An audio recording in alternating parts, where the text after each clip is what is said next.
Welcome to Curious Goldfish, a podcast community where music and curiosity come together through interesting conversations with the music makers of our world. I'm your host, Jason English. You can find Curious Goldfish in all the major podcast and social media platforms. And of course, we have all of our content on our website, curiousgoldfish.com.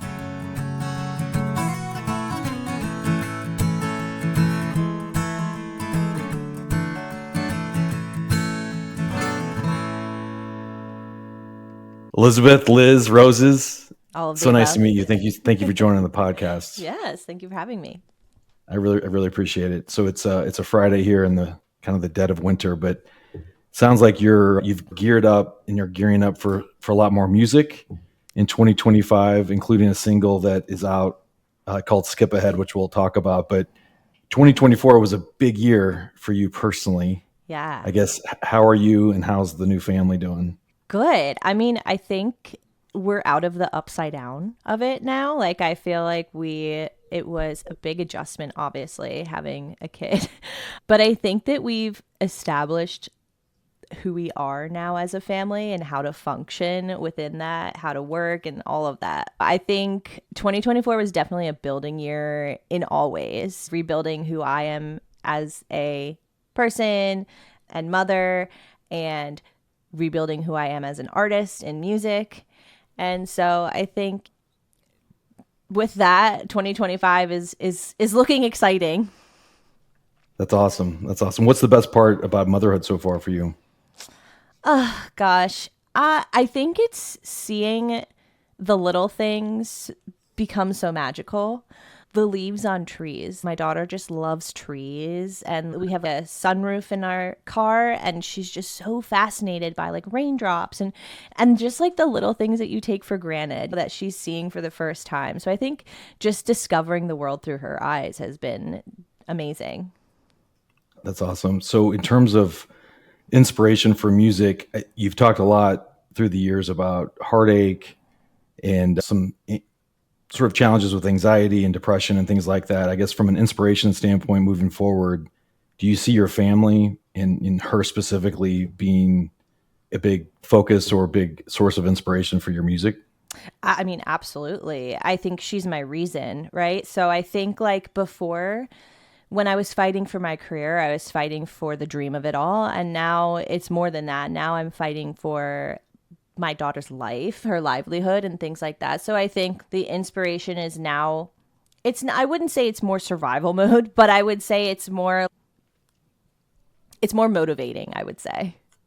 Oh yeah, that's really good. I guess in terms of a lot of people struggle with postpartum depression and a lot of change. How has that journey been? You talked about some of the adjustment stuff, which sounds pretty normal, but did you experience anything that was unexpected or too crazy?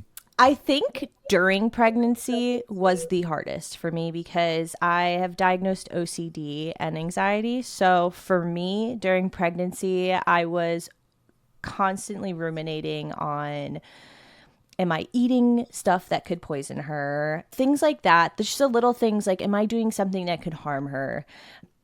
And it felt isolating because I was the one carrying her, right? So it's not like I could put that on my husband. I was the one in the middle of the night looking to feel her, right? And so I think when she was born, while I had that postpartum anxiety, I think it helped more because my husband was there to sit with me in it in a different way.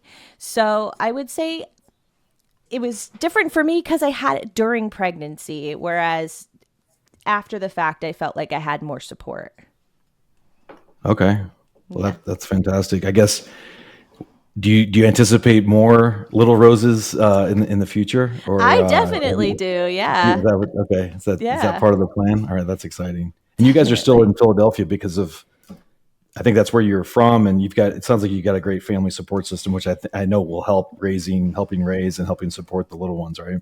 Exactly. I mean, my family is everything. We lived in Nashville post maternity leave. We decided we were going to try moving there full time because we had a place there for like the last 3-4 years, and we were like, let's go there full time after maternity leave. And kind of ripping away that support system was, I mean, it was a culture shock for us. We were kind of like, what did we do? And it reframed a lot of things for us. I think it reframed how I viewed my career and how I viewed pursuing it, because when you're in the music industry, it's kind of all encompassing. Like, Mm. you are constantly thinking about yourself essentially, right? And so I feel like I was caught in this push and pull of course I want my career to work, but I also want to value family time, and I now appreciate the fact that being near family is so special. So I think it reframed that for me, and we decided to move back, and I was like, I'm not gonna compromise so much for an industry that is so unwilling to do that for me. So, it, Wow. Yeah. yeah, kind of That's a just, great point. That's like actually a great point because yeah, there's not a lot of people that are going to go out of their way to help you as a mom and sort of sacrifice anything, exactly. And I yeah. feel like that maybe could be possible in any industry where you hit a point where you evaluate, what am I prioritizing here? Like, I was prioritizing a career, like I said, that was not prioritizing me. And if I were to say, hey, I'm quitting music, wouldn't be like, don't walk away, like it would just be like, okay, there's another artist that will fill your spot. So, so I think that kind of all piled up and brought me to a realization that I think it's time to go home. Yeah. Well, can you tell me a little bit about how important Philadelphia has been, for you and the connection to that city? And then as a dad, right, I know the importance of having an extended family that just, whether you have access to it or whether you don't, it's like the little things, right? It's like, hey, can someone take her for 30 minutes or, Exactly. yeah, for Philadelphia now, you describe that and how excited are you to be back and what does that mean? And then again, the importance of that city growing up, and are you excited to have her, sort of experience that? Yeah, I mean, Philly's such a special city, especially for music. The music that comes out of Philly is just, it's wonderful, it's beautiful, it's organic, and it's such a city full of soul. And I feel like, growing up here around my brothers who were always in bands, they were able to support me and guide me through the industry as they learned it themselves. So, I was learning how to write and release, and being so close to New York, like that's how I met the Chainsmokers. I just took a train up one day, skipping school at Temple in Philly. And so it's allowed me so many opportunities being here. And I think that was like one of the biggest things in returning was like, I can't I can't deny that Philly has been able to provide such huge things for me in my career. Why take that away from myself and assume that it's going to get better elsewhere? Yeah. So do you see it as an advantage that you're not in Nashville, or is there any disadvantage to being not in the music city now that you've lived there a little bit and obviously have Philadelphia as your home? But yeah, I'm curious. What do you think about that? Yeah, I mean, of course, there's pros and cons. Obviously, being available at the drop of a hat in this industry is you can't compare to it. I mean, when you're in Nashville and somebody says, "Hey, so and so's playing a show tonight. Do you want to go?" and we can go meet them and chit chat about getting a writing with them, etc. You can't Right. you can do that in Philly, but you're not going to be going with an industry friend, right? You'd be going with your husband, which is also fine. And so I think being available was good in Nashville, but I think being home and unavailable has also its pros because I'm able to prioritize things better. I don't have like career guilt where it's, oh, I should be doing this. I should be doing this. No, I'm able to turn off and decide, hey, it's time for my family now. And so yeah, I think there's pros and cons, and like, same with LA. Like, obviously, if you want to make it as an artist or a writer, these are the greatest places to go. But Right. it's not the only places anymore, especially with social media and the way that you can advertise yourself.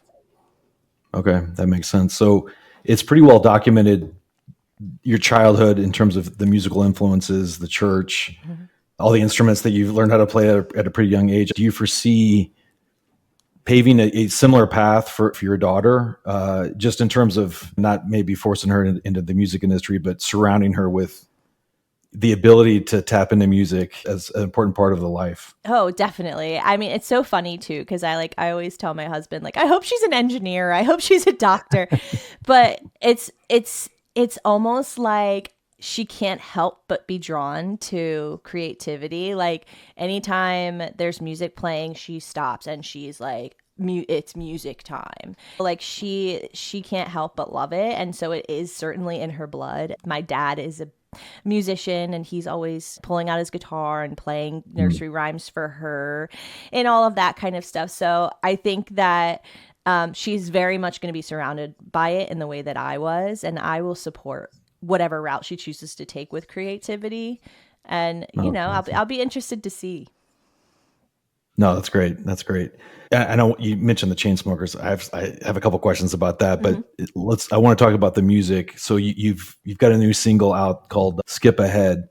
What's interesting, I want to read some of the lyrics, but what's interesting about that, just kind of listening to it, you were gracious enough to give me a preview before it's actually officially out, and reading the lyrics. What's interesting that I want to ask you about is, I'm not sure when that was written, right? But as a parent, right, it's my experience, and I think dads probably view this a little bit differently than moms. I was always like, okay, when are they going to tie their shoes? Okay, I can't wait until they can stay home by themselves for 30 minutes. Or I can't wait until they can drive. I'm kind of looking forward to the next. And I tried to appreciate as much as possible. But I think as a mom, right, it's like a tension of like wanting to skip ahead. Like I'll read the lyrics, happier times or whatever, and get past the pain. But you kind of want to put your daughter in a little bit of box so she doesn't grow up, right? I guess I don't know when that song was written, but is there a tension there, or not a tension in a weird way? Yeah, But is there a little bit of a dichotomy there? Funny enough, I wrote it about my fertility journey and just wanting to be a mom so badly. And, that's out of all of our hands how that works for us, right? And so I feel like I was at a point where I was seeing that and like careers and whatever. I was seeing everybody else get their yes. Everybody else were it felt like that, right? We're always seeing everybody else's highlight reel. So that's at least how I interpreted it. It was just not happening to me. And so when I wrote that song, I was in a position where I was like, I just wish I could skip to the parts where it's me and my husband standing in the backyard with our child. And I just wanted that so badly. And then when it happens, it's like you said, you then wish like, oh, I wish I could skip ahead to me. I don't want to worry about her. I want her to make sure she's sleeping okay and breathing okay in the bassinet. Like I wish I could skip ahead. And now she's going to be 1 in March. And I'm like, can we skip to the parts where she's walking and it's just... you end up wishing it all away, right? And what I realized too now is I wasn't only writing that from a place of pain, I was writing it from a place of hope. And I obviously knew that there was a good part to skip to, right? I obviously somewhere in me knew that I was going to get through whatever it was I was going through. So it was kind of just written in a place of pain. I just want this to happen for me so badly. Well, Congratulations that it did. Thank you. That's a beautiful sentiment. Yeah, I think it is. I didn't come up with this, but the whole saying about like the days and weeks are long and the years are short. In terms of kids, it's totally true. My children are all in their 20s. I can't believe it, but I can go back to reading the little books at night for bedtime, and the baths and the soccer games and the violin lessons and all those things. There's a little bit of sentiment, but I think, congratulations to you for sort of being hopeful and in writing a song about getting to that point where you do have a family. And I think as a mom, you're not going to want to have her skip ahead too fast. I know, because now I'm like, wait, slow down. Yeah, exactly. Well, the lyrics are beautiful. I just feel compelled to read them. You say, can we skip ahead to all the good parts, how we pictured it before it got hard? Because I'm tired of the trouble. I'm tired of the pain. I'm tired of the waiting game. So yeah, that now it makes sense to what you just described in terms of that journey. Yep. That's awesome. So beyond skip ahead, I guess in 2025, do you have other singles that you've already kind of baked and are waiting to release, or what does that process look like? Yeah, for sure. So I'm going through a whole return to home, and the music that I'm creating and about to release, I would say, feels a lot more me than I've felt in a long time. I've been the DJ collaborator for a very long time, and not to say that that's not going to happen. I do have some collaborations in the works that will be coming in 2025, but I'm really excited for the music to come, and I'm going to start playing shows, just me and a piano, and kind of breaking it down to the bones of where I started, and specifically in the studio. Funny enough, like, this is where I wrote all of my first songs, and it feels like I really am returning to home, in all aspects of life.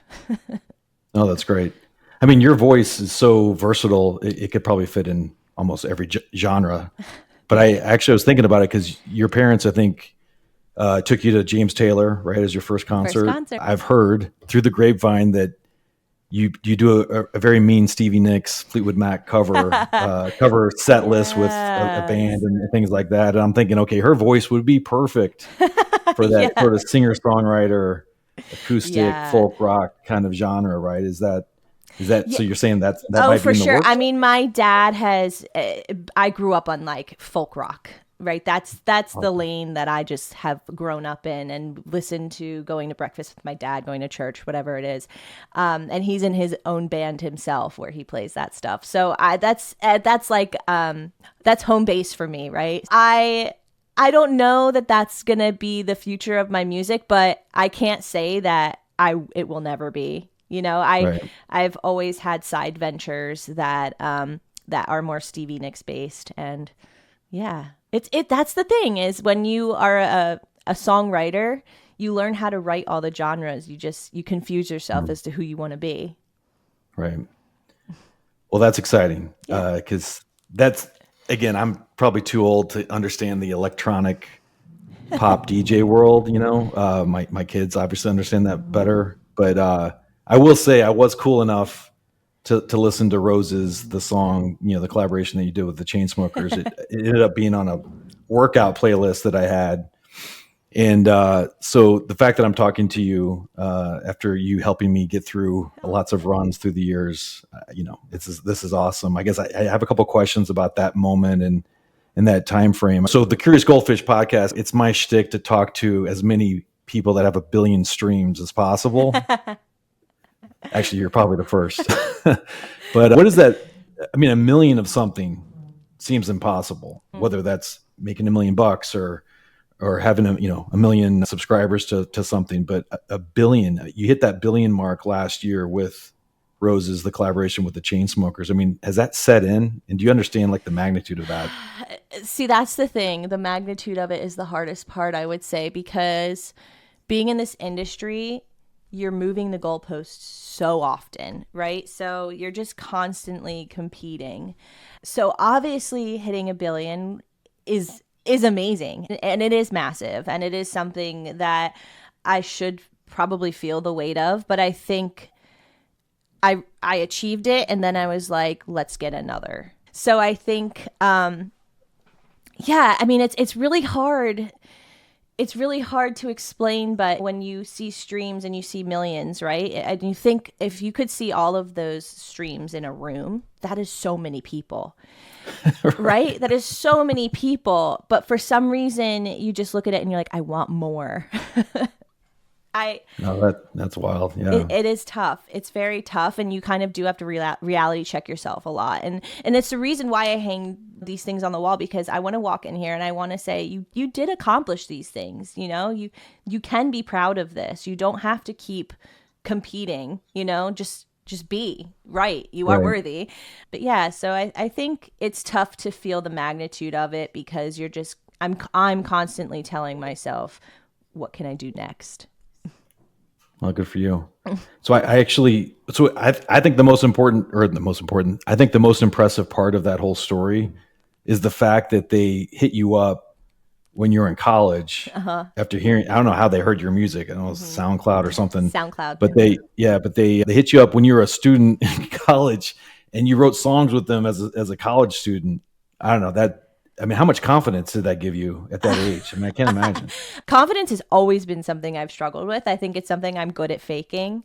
But, they had messaged me, and I genuinely, like, as a college kid does, I was just like, they're hitting on me. I mean, that has to be what that is. But no, it was they genuinely like valued my artwork. And so yeah, I kind of like told my mom, hey, I'm gonna skip class, by the way. And my mom, she's like one of my best friends, so I had to like I always get like Catholic guilt, I would say, where I like have to like let her know what I'm doing. So she's like, I will be taking the train up with you. And she like walked me to the apartment building that they lived in. But yeah, I mean, as a college kid, obviously, like that Roses was one of maybe the second song I had released. I mean, I was thrown into the industry in a way that I could have never been ready for. And so clearly, like, I'm thinking, oh, this is normal. This is happening to everybody, right? Like, I'm taking the train up to New York to work with the Chainsmokers in their penthouse. This is reality for me. It was definitely hard to return back to class the next day. Just it's impressive, the confidence aspect. I mean, Right. it had to give you just a huge confidence boost. I mean, it's just you kind of. For me, it's more courage than anything. Yeah. Well, I do have, and I'm not asking for details, but a lot of these artists that I talk to, they're all in a spectrum of. Not, I shouldn't say success because I feel like they're all successful kind of in their own way. But in terms of notoriety and fame and streams, the whole streaming thing is tough, right? I mean, a lot of these independent artists, they're kind of chasing a ghost when it comes to monetizing their art, which is a shame. And so you always hear, well, you've got to be Taylor Swift or somebody to really make money through streaming. Again, I'm not asking for details, but I'm curious, does that song, are you able to buy a dinner once a month because of the royalties coming in, or is it actually, hey, it's meaningful for my family and it will be, for the rest of my life. Like I'm just trying to understand getting one song at that level, I would say so. In particular, being an artist pays far better than being a songwriter. So if my voice was not on that song, it probably would have bought me a few dinners for a couple of years. But because I was the artist on that song, not only has it been able to fund my career, but in more ways than just money, right? I can get my foot in the door sometimes because I am the girl who wrote that song. And it's basically my resume. And so I see that as something that will pay me forever because of that. I think it's tough, and I do think that the industry does not pay fairly. I think that songwriters do deserve more, and like you said, it is harder for new up-and-coming artists, for artists to get their names out there. Spotify, Apple Music, you're all under the discretion of who's making a playlist that day, unfortunately. And, with any song I release, I'm hoping somebody hears it that's making that playlist and thinks, I'm going to add this week. And you don't know what mood you're catching that curator in. So you are at the mercy of them. It is out of your hands. And it's this monopoly that just kind of sucks the soul out of you. So yeah, I mean, it is a battle, I think, that musicians will be battling for a long time. Yeah. Can you hear that vacuum above me, by the way? I okay, don't. Yeah. Good. Thank you. I thought it was your stomach. I thought you were hungry. No. So one thing I want to ask you too is I think you've been fairly vocal about, hey, that was an incredible moment of my life, and it launched all these opportunities, and it sounds like it's helped obviously financially, but in terms of you defining yourself as an artist, I think you've been pretty vocal about intending to create your own brand that's not completely based on just that one song, right? Right. So I think in that context, where do you think you are as an artist today, and where do you want to be? That's difficult to say. It's hard to gauge success in this industry, right? Because obviously I had that song, and but it wasn't my song, it was their song. So of course I had success, but did I feel like it was mine? I don't know. I would say that I'm still on the uphill climb. I think I always will be. I want to win a Grammy for myself. I want to sell out massive arenas and things like that. I have those goals. So I think where I am now is not that. Like, obviously, I have not won a Grammy. So I don't know. I'm somewhere in the in between. I would say I'm in a good spot in the scheme of being an artist in the music industry, but I'm not yet where I could say I've achieved my dream. Okay, that's awesome. And you're still so young, right? I mean, are you even 30 yet? Yeah, yeah. I am 31. Yeah. Oh gosh, all right. Yeah, you're so young. That's awesome. By the way, I just turned 50 last year. Wow, I had a harder congrats. time turning 30 than 50. Then 50. Yeah, like 30 for some reason was just like this. It is a gut punch. I don't know why. But once you hit life it, is ending. You know? once you hit it, I feel like you kind of get to enjoy it because you spend your whole life fearing it.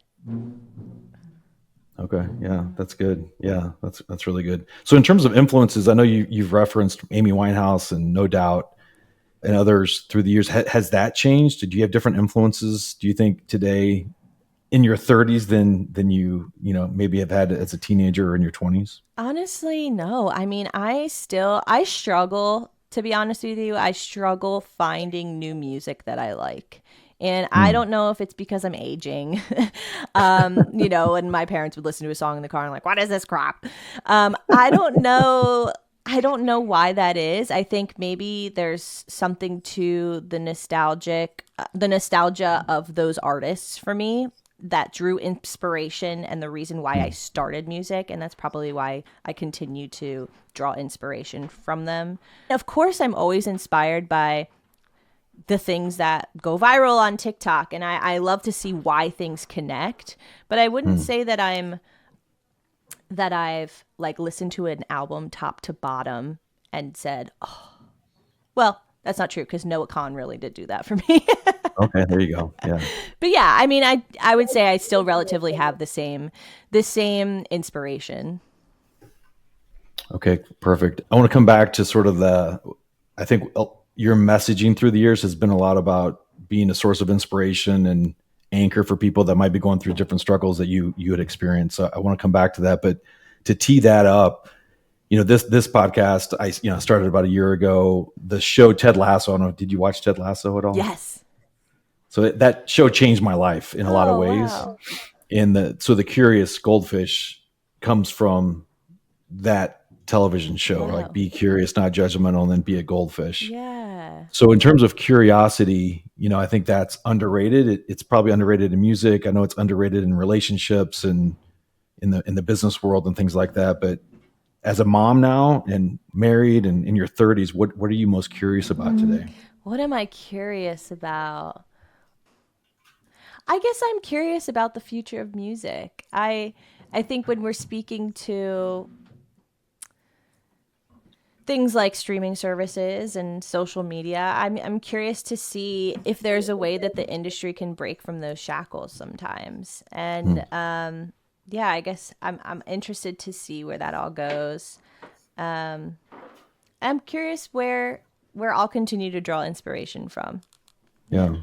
Do you see artificial intelligence as a threat, or do you think that's an opportunity for artists? I do think it is a threat in certain aspects of the industry. As far as film and TV, commercials specifically, I think AI could definitely take our jobs. And it's tough because I know a lot of people that do work with commercials heavily. So I could see AI definitely coming and swooping in there. I mean, it would be cheaper for sure. There is something to be said about humanness. The lyrics that we create are just it's always going to be top tier. I think you're going to always recognize what's human. I think too there's going to be I think AI can help in the industry, and I think that that's where it should kind of sit, is where it should be an enhancer and not a creator. Okay. I actually think, just from my limited exposure to the music industry. I think artists, especially independent ones that don't have like a huge support team, I think there's AI tools that actually can help them do all the administrative stuff that they're probably not good at. Oh, for You sure. know, like social media creation and content scheduling and all that. I think if you took the time to kind of invest in that, I think it could free them up to focus on what they love. Absolutely. Right. Absolutely. Yeah. It is a helpful tool. I will say that for sure. I mean, Yeah. I've even used it to help me create emails, like professional Right. emails, because I've obviously went to college and I know how to create a professional sounding email, but I've lost my touch over the years of sitting in studios with, Yeah. beer asses. So I feel like Okay. it's definitely helpful in that sense too. Yeah. All right. Well, I do want to spend a couple minutes. Just you've been outspoken about mental health, right? And unfortunately, your experience getting bullied growing up and depression and anxiety. Where are you today with some of those challenges? Is that still part of your being, and are you still dealing with some of that stuff? And then, as a mom now, how do you think you're better prepared to protect your daughter? Yeah. It's funny because if bullied me could see me now and how well it prepared me for the life I'm living, I would have sat through it way more comfortably, for sure. I mean, it prepared me for online trolls. I know that this stuff is surface level, right? Like this, it is not deep. When these people come at me, it's not deep. It's within them, not within me. And I think it prepared me for that in life. And so for that, I'm grateful. When I think about, when I think about my daughter starting school, having social media, I truly don't know how I will handle it, because it breaks my heart when she's upset about anything, and I want to bubble wrap her in every sense of the way. And so I don't know. I hope that if it gets to that point, I'll be able to know how to comfort her. Yeah. And I hope she'll have something to turn to. I think that's going to be my biggest thing, is like music was what I turned to. And so I hope that I can provide for her a healthy outlet. Yeah. No, I think each generation sort of sees the generation after them as it's like, oh my gosh, I wouldn't have never survived that. And it's so much tougher. And so again, my kids are in their 20s.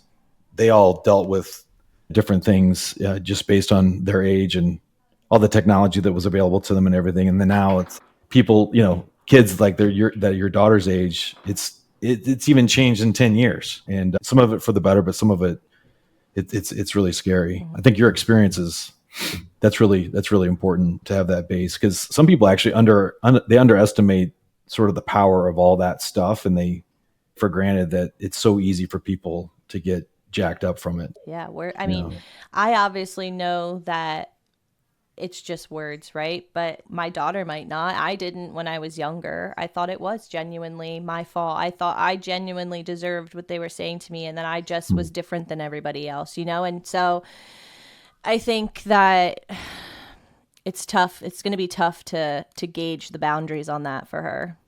Yeah. Well, one quote that you've said that I just love. You said, "I want to be able to say what people don't have the guts to say." And I think that was the context of, again, fighting anxiety, depression, bullying, things like that. I guess do you feel that's still a mantra that you want to carry and want to champion? Oh yeah, definitely, definitely. There's a Natasha Bedingfield song where she says, "I'm only one voice in a million, but you're not taking that away from me." And I think about that all the time, where it's like I might be just one person saying this, but if one person is hearing me and needing me to say this to them, then I've accomplished my task. And so I'm going to continue to talk about the things that are hard and that matter to me, and hope that I can be a safe space for anybody who needs it, just like the artists were for me when I needed it. Yeah, no, that's beautiful. All right. Well, cool. Well, I really appreciate your time. Of course. So nice to meet you. It was a lovely chat. Congrats on the family, the new music, and I know everybody's excited to hear what's coming in 2025. Thank you. Thank you so much.